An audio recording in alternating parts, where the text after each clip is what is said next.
आज का बाइबल का वचन प्रकाशना ग्रंथ अध्याय 18 वचन 1 से 2, 21 से 23 और अध्याय 19 वचन 1 से 3 और 9। और आज का सुसमाचार सन लूकास के अनुसार अध्याय 21 वचन 20 से 28। प्रकाशना ग्रंथ अध्याय 18 वचन 1 से 2, 21 से 23 और अध्याय 19 वचन 1 से 3 और वचन 9। इसके बाद मैंने एक अन्य स्वर्गदूत को स्वर्ग से उतरते देखा।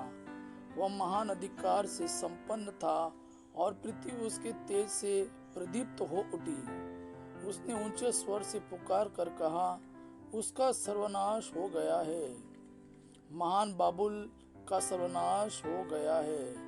वह अबदूतों का डेरा, हर प्रकार के अशुद्ध आत्माओं और हर प्रकार के अशुद्ध एवं घृणित पशुओं का बसेरा बन गया है। तब एक बलवान स्वर्गदूत ने चक्की के बड़े पाट जैसा एक पत्थर उठाया और यह कहते हुए समुद्र में फेंका, महानगर बाबुल इसी वेग से गिरा दिया जाएगा और उसका फिर कभी पता नहीं चलेगा। वीण वादकों और संगीतकारों की, मुरली और तुरही बजाने वालों की आवाज तुझ में फिर कभी सुनाई नहीं पड़ेगी। किसी भी व्यवसाय के कारीगर तुझ में फिर कभी नहीं मिलेंगे। चक्की की आवाज तुझ में फिर कभी नहीं सुनाई पड़ेगी। दीपक का प्रकाश तुझ में फिर कभी दिखाई नहीं देगा। वर और वधू का स्वर तुझ में फिर कभी नहीं सुनाई पड़ेगा, क्योंकि तेरे व्यापारी पृथ्वी के अधिपति थे और तूने अपने जादू द्वारा सभी राष्ट्रों को बहकाया।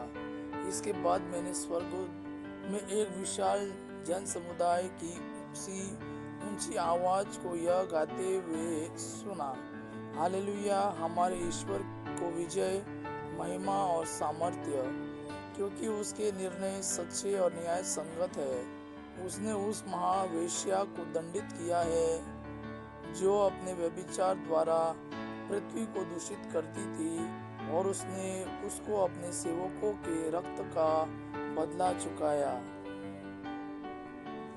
तब उन्होंने फिर पुकार कर कहा, हालेलुया, उसके जलने का धुआं युग युग तक उठता रहेगा।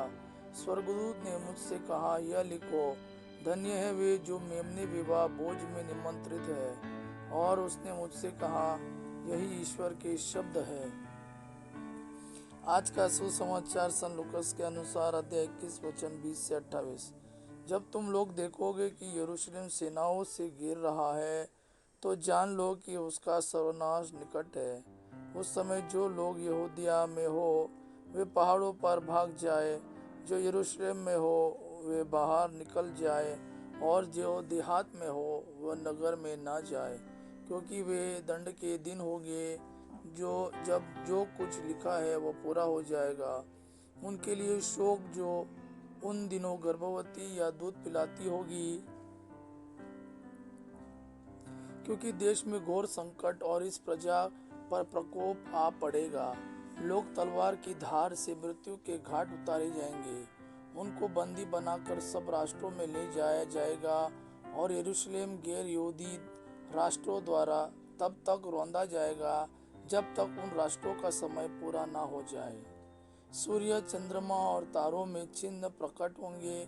समुद्र के गर्जन और बाढ़ से व्याकुल होकर पृथ्वी के राष्ट्र व्यतीत हो उठेंगे। लोग विश्व पर आने वाले संकट की आशंका से आतंकित होकर निष्प्राण हो जाएंगे, क्योंकि आकाश की शक्तियां विचलित हो जाएगी। तब लोग मानव पुत्रों को अपार सामर्थ्य और महिमा के साथ बादल पर आते हुए देखेंगे। जब ये बातें होने लगेगी तो उठ कर खड़े हो जाओ और सिर ऊपर उठाओ, क्योंकि तुम्हारी मुक्ति निकट है। यह प्रभु का वाणी है। प्रभु को धन्यवाद। अब्बा पिता की महिमा और पुत्र यीशु का प्रेम आप पर सदा सर्वदा बना रहे। आमीन।